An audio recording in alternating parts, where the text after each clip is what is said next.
copyrighted program transcribed and dedicated to the prevention of crime. Calling all cars, attention all cars, broadcast 168. Investigator reported robbery at service station, corner of 3rd and King Street. Get out there right away. That is all. Gordon.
Often stranger than fiction. No one is as certain of this old adage as the person who turns the pages of the official records of crime. Here are uncovered those quirks of the human mind which, when translated into action, makes crime so puzzling, not only to the average citizen, but even to the trained police officer. Mr. Average Citizen is prone to shrug his shoulders and let the explanation come from the police. It is astonishing with what cunning the criminal hides his intent. Always the police find it, uncover it, and the case is solved. It is this kind of case we are about to hear. A cunning killer, the motive hidden, actions that only a psychiatrist could explain. A strange crime indeed. But to tell you more of it would be to take away interest from this extraordinary story. So let us now listen to The Laughing Killer.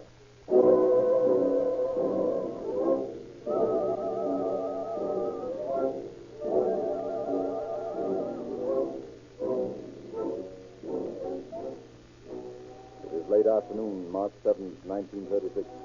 Inside the San Mateo Police Headquarters, there is little to relieve the monotony of the day. Broken only by the deep hum of some casual fly, silence occupies the room. Suddenly, the phone on the robbery detail's desk begins ringing, rings until answered.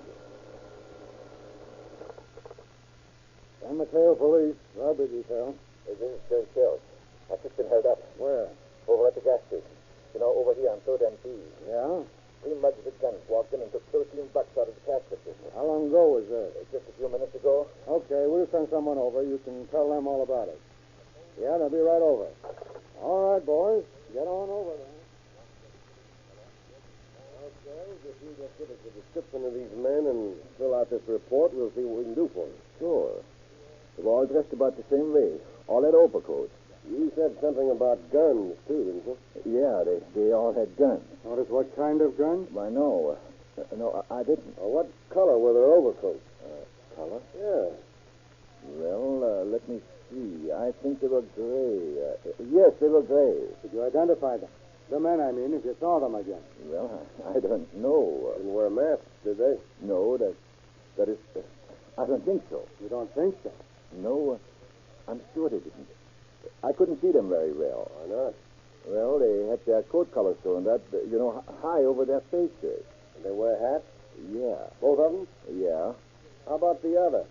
the other? Yeah, you said there were three. Did the third wear a hat? Yes. No.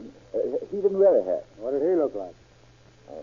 I can't seem to remember very well. He was sort of dark. You don't seem very sure of all this, young fella.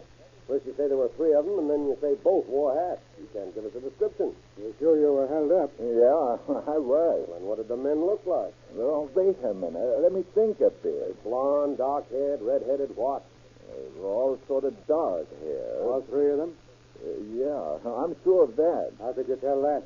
You said they had hats on and wore their coat collars turned up. Oh, Come on, young fella. Give us a straight story on this. Well, you mean you don't believe me that I was robbed, I mean? Hardly. But I'm on the level. And this isn't getting anywhere. Oh, all right. As a matter of fact, I wasn't robbed. That's just what I figured. Now, what's the idea?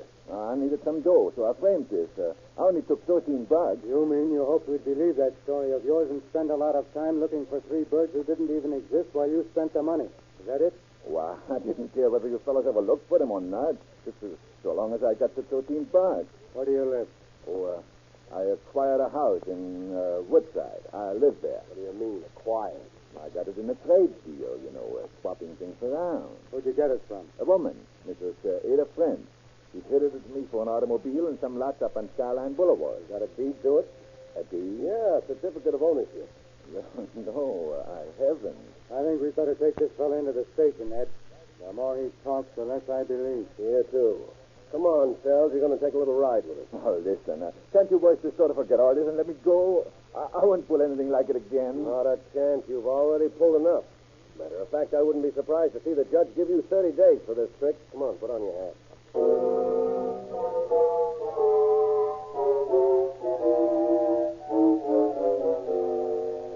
And for his attempted hoax, Jerome Sells draws just that, 30 days in the San Mateo jail. But during the first week of his stay there, he spends his time laughing 1 minute and telling all sorts of strange stories the next.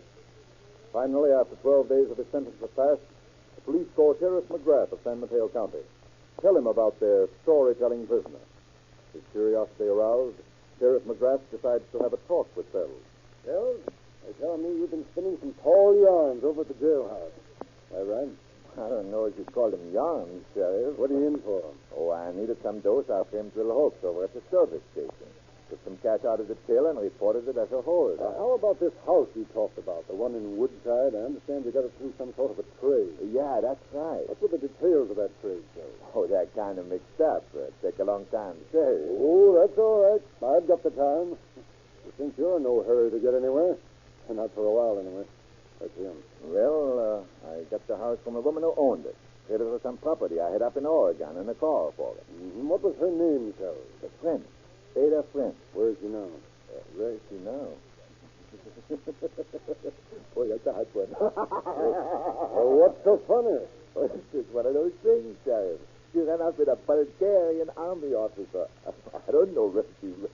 Well, I still don't see anything so funny in that. That's because you don't know her. His name was Baronridge. How do you spell that, Joe? What? Baronridge? Yeah. What? I don't know. Baron, bitch, I guess. You say he was a Bulgarian? Yeah. An army officer? Yeah, at least. That's what he said. I see. Now, Phil, there's another little thing you might be able to explain for me. Where'd you get all the money you've been spending lately? Huh? I've learned that you've been spending a lot of cash lately. Where'd you get it? Well, as a matter of fact, Ada transferred her bank account to me before she ran out with the guy. Oh, did you? Yeah. Why? Why? That's right, why? Oh, I guess because she kind of likes me. I know her pretty well, and she just decided let me have it. That's all. You don't have any idea where she is now? Nope, not stranger, Sheriff. Somewhere with that Baronridge guy. Well, you're pretty happy about all this, aren't you, sir? Well, not exactly happy. I get a kick out of the old lady running up with a Bulgarian army officer and leaving all her dough to me. Why wouldn't I? Well, of course. Why wouldn't you? She's goofy enough to do that. I got a right to have a laugh out of it, haven't I? Why, sure. You can laugh all you want. There's only one thing. I'm afraid you'll have to do your laughing over in our jail for a while. Just until I find out a little more about your elderly lady friend, Mrs. Frank. You don't mind, do you? Me? Mine? No, go right ahead. I still think it's funny. I get a big kick out of the whole thing.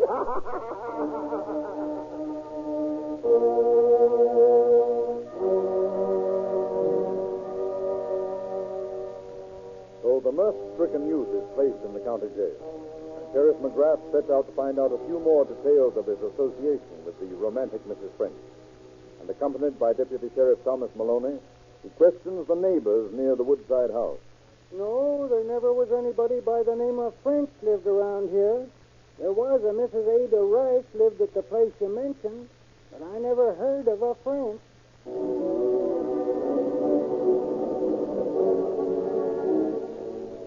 Sure, I knew Ada Rice. Knew her pretty well, too. I never could figure out where she went to. That young fellow that lives here now said she'd run off and got married. But that was nearly a year ago. I've often thought about her. She was a mighty fine woman, believe me.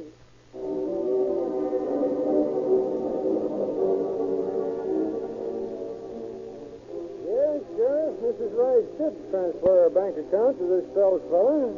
No, she didn't come in herself, just did it by signature. Surely, if you want a copy of the transfer, you're more than welcome to it.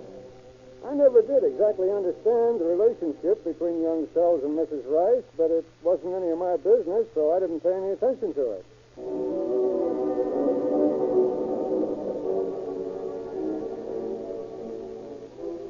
Now, here's what I want you to do.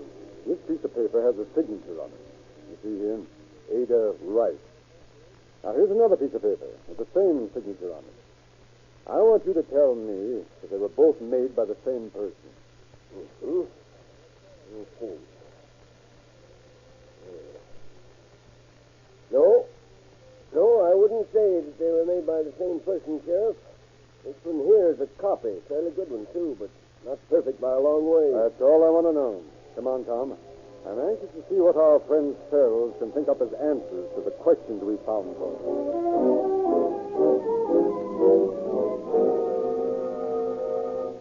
Hello, Sheriff. Well, Deputy Maloney and I have been asking a few questions. We're not exactly satisfied with the result. I want you to see if you can give us a better one. What are they? Well, in the first place, you told us that the woman you got that house from was named French. Is that right? Yep, that's right. And yet her name is Rice. Ada Rice. Now, why the phony name? I don't think I want to answer that one yet, Sheriff. Try another. All right. I've checked the copy of the bank transfer, and it's a forgery. What do you say to that? A forgery? That's right. Are you going to tell me you didn't forge Ada Rice's signature? I'm not going to tell you anything, Sheriff. Why should I? Because you're getting in deeper every time you tell one of your lies. The life will go pretty hard with you before this is over, that's why. Sorry, Sheriff. I don't feel like talking now. Why don't you go out and find that Bulgarian army officer, Baronwitz? Maybe he can tell you a few things. There's one more thing I'd like to ask you, Sells. The people who live out near your place tell me you've been seen in an automobile several times, driving it. Where's that car now? I give it to Ada. It's part of the trade. You'll find Baronwitz and Ada. Maybe you'll find the car, too. All right, take it back to his cell. I guess we'll have to get the real story from some other source. The sure thing I can't listen to this laughing hyena anymore. Take him away.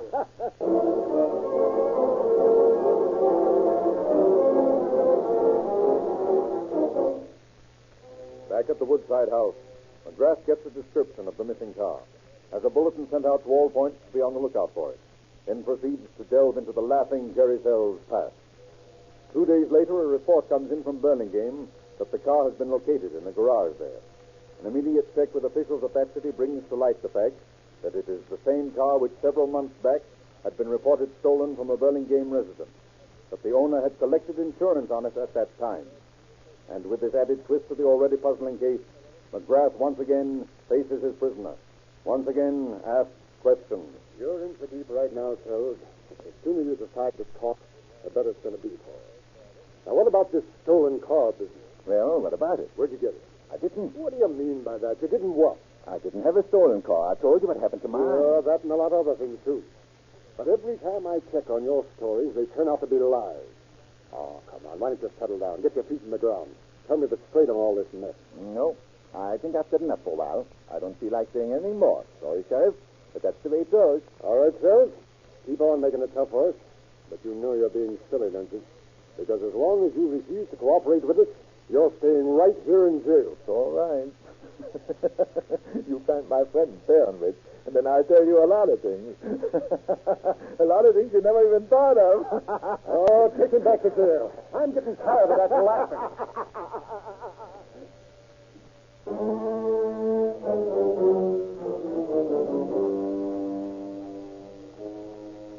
And back to his cell he goes, laughing at his hidden jokes, insinuating to his escort that he knows many things, but that he won't tell them yet. Sheriff McGrath, after a night of pondering the case, decides to try slightly different tactics. Accordingly, the next day, McGrath, Maloney, and another deputy take Sells over to his house at Woodside. For several hours, they go over the house with him, asking questions, writing down the answers, then asking the same questions over again. Finally, McGrath begins a psychological experiment. Sit down, Jerry. Might as well take it easy. You going to stay here? Why, sure. Why not? I don't know. Only, okay. I'll sit down. That's the idea. Make yourself comfortable. It's sure the place to do it, eh, Tom? Yeah. Soft seat. Nice easy pillow. Really a great little spot. I guess you were pretty happy up here, Jerry. Yeah, I was. You lived here when Mrs. Rice had the place? Yeah, sometime. That's a great spot, all right. Wouldn't mind living here myself. Of course, there's only one thing about it. What's that, Sheriff? The flies. Never could stand a lot of flies buzzing around. Where do you see flies? Right outside the window there, a whole flock of them. Big bottleneck. I can't see any. Oh, sure, I can see them. Hear them, too. Can't you, Tom? Sure. I don't like them. They're sort of, unpleasant. Always buzzing around, looking for some place to sit down, get a meal. Yeah. Guess that's what those are looking for now. Stop talking about flies, will you? Oh, what's the matter with you, Jerry? You look kind of pale. Look at him, Tom. He's white as a sheet, isn't he? Yeah. Must be upset about something. That it, Sal? No. There's nothing the matter with me. Only, will you lay off that talk about flies? You were making a lot of fuss over a form of bottleneck flies, Jerry. How come they upset you so? Remind you of something? Yes. Cut it out. Why don't you tell us about it, Jerry? We'd like to hear it, wouldn't we, Tom? Sure.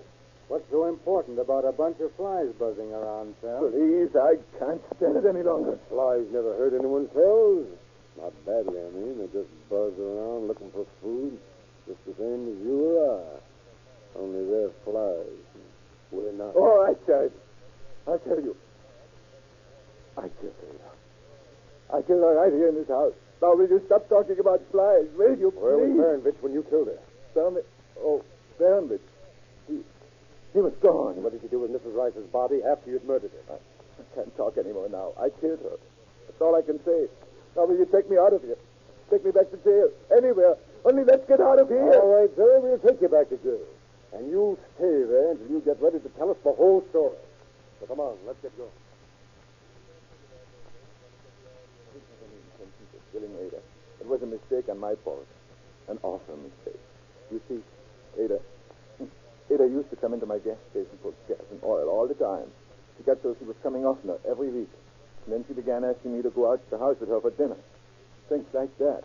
And you went. Naturally. What would you have done?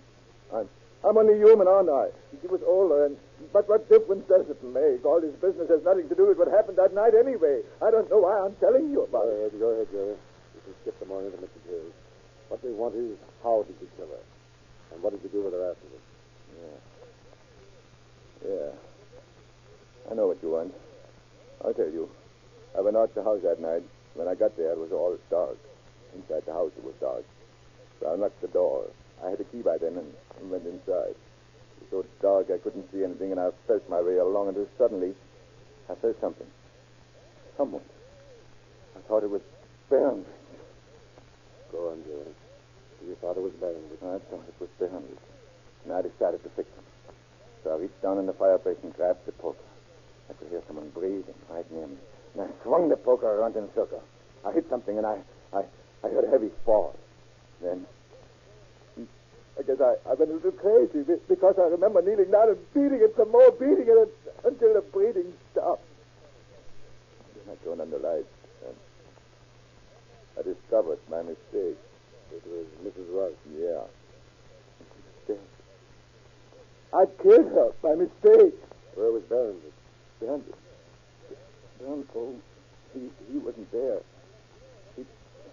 I guess. You know, Joe, it's a funny thing. Up to this point, I think you've been telling the truth. But as soon as you started fumbling around now, I have a hunch you're lying again. How about it? I told you I killed her, didn't I? I told you how I did it. Isn't that enough? No, I want two more things. Where's her body? And what about this baronet's person? I've talked enough. I'm not saying any more about anything. You can ask me questions till you're blue in the face, and the answer is no. I don't know.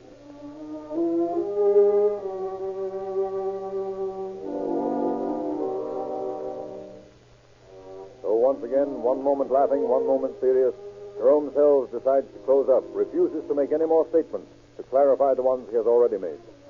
But used to his ways by now, Sheriff McGrath instructs the deputies to return him to jail, settles down to await the killer's next talking spell. And 2 days later, his patience is rewarded when Sells asks to see him, sends word he is ready to talk. And in McGrath's office, a little later... Hello, Jerry. Sit down. Thanks. So you've decided to tell me the story. That right? Sure. I'll tell you, Sheriff. In fact, I'll do more than that. I'll show you how to get out to where she is. That's fine, Jerry, fine.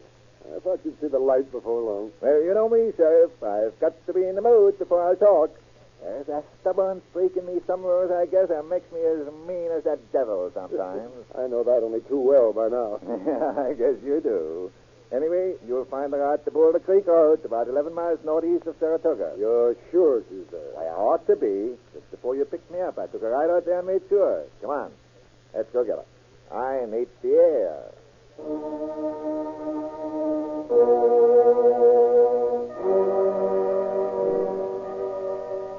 And after a drive out the Boulder Creek Road, Sells suddenly points to a large clump of bushes indicates to be the hiding place. A moment later, Sheriff McGrath is in possession of the long-missing body of Mrs. Ada Rice. Loading it aboard the car, the group start back the road to the morgue, when suddenly the paradoxical Mr. Sells turns to the sheriff, asks a strange question. Say, Sheriff, did you ever get the wire out that other fella? Huh? What other fellow? Oh, I forgot. I haven't told you about that, have I? Well, I guess not, Jerry. Well, I might as well. There's no reason why I shouldn't.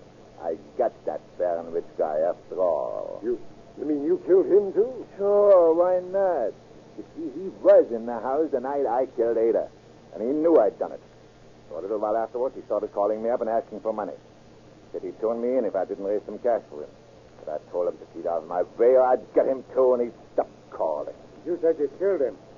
I did. Came back to the house one night, and when I walked in the door, there he was, sitting in a chair with a .38 in his hand. Before I could do anything, he jammed it in at me, and I struggled with him. Pretty soon I got it. I hit him over the head a few times, and he fell down. Are you sure you're telling me the truth, Jerry? Sure, I'm giving you the straight goods, Sheriff. All right, go ahead. What'd you do then? Got some heavy baling wire and wrapped him up in it. Then I found some hunks of lead, and I tied them on. Finally, I drove him out to the bridge and dumped him out. I figured he'd probably washed ashore by now. That's why I asked about the wire. Well, I don't know, Jerry. Except so I don't know when to believe you and when not to. However, I've got an idea. And if I can promote it, we'll see how much truth there is in your story. What do you mean? Simply that I'm going to get in touch with Inspector Pigeon of Berkeley and ask him a favor. If he falls in with the idea, you're going to have a chance to try lying to the lie detector. I'm anxious to see how it comes out. Step on it, Maloney. And a few days later, in Inspector Pigeon's office at Berkeley, Jerry Sells, the laughing killer, sits before a strangely constructed machine. Around his arm is a blood pressure winding. In front of him are numerous instruments for indicating changes of heartbeat, quickened pulse. Quietly, Inspector Pigeon asks the question, watches his apparatus as it responds false or true. Now, Sells, I want you to repeat what I say. Okay, Inspector. Shoot the works. I want you to say, I did not kill Mrs. Rice. But I did. That's all right. You repeat what I said. Okay. I did not kill Mrs. Rice. Now, I'm going to ask you to notice that instrument hand in front of you, Sheriff. It has registered an uneven line during Sells' last statement. That indicates an increased heartbeat. Or, to our way of figuring, a lie. Now, Sells, will you tell us what you did to Baron Rich? Sure. I killed him. Hit him with a gun and tied him up with baling wire. You notice the line, Sheriff? I do. It's wiggling all over the place. Naturally, the lie detector cannot be used as direct evidence. Its testimony is not acceptable in a court.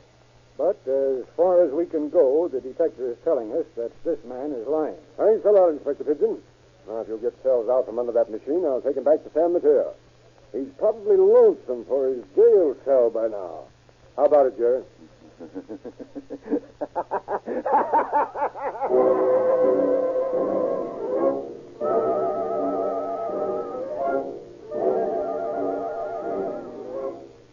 And once back in jail, Jerome Sells settles down to a surly existence, broken only by his spasmodic moments of laughter. And Sheriff McGrath, his case complete, sends the evidence over to District Attorney Gilbert Farrell. On March 12, 1936, Sells stands before Superior Court Judge Cotton, pleads guilty to the crime. Then, before Judge Cotton pronounces sentence, Farrell makes a closing statement.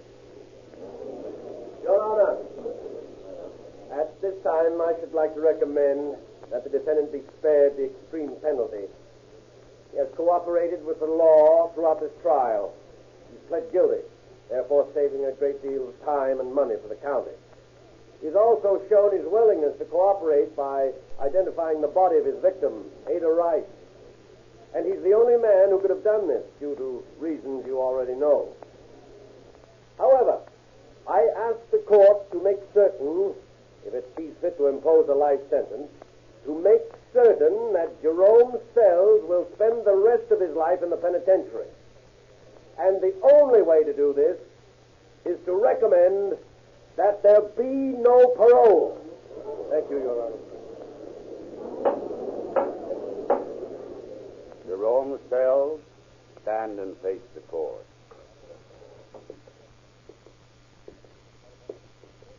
Are you ready at this time to have sentence passed on you? I guess so, Your Honor. Then I sentence you to spend the rest of your natural life in San Quentin Penitentiary. Furthermore, I order that you be sentenced without benefit of a parole during your lifetime.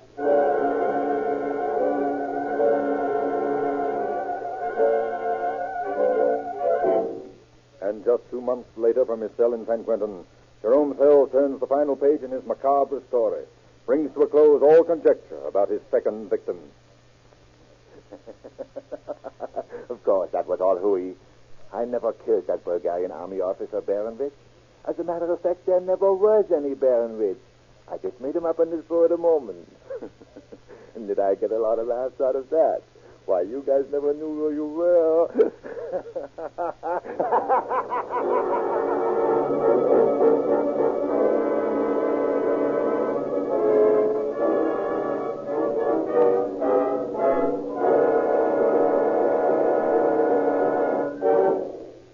So ends Jerome Sells' almost unbelievable tale. And at the same time, so ends his career as a killer. The only motive ever discovered for his crime was his desire for Ada Rice's bank account. A small prize to gain when placed beside the sentence he received. There is no chance for him to obtain his freedom from some subsequent parole board, because his sentence, without benefit of parole, precludes that. Only death can free him from his cell. The police and the district attorney deserve great credit for their patience in uncovering the motive of the crime, the successive steps which finally led to the conviction and sentence.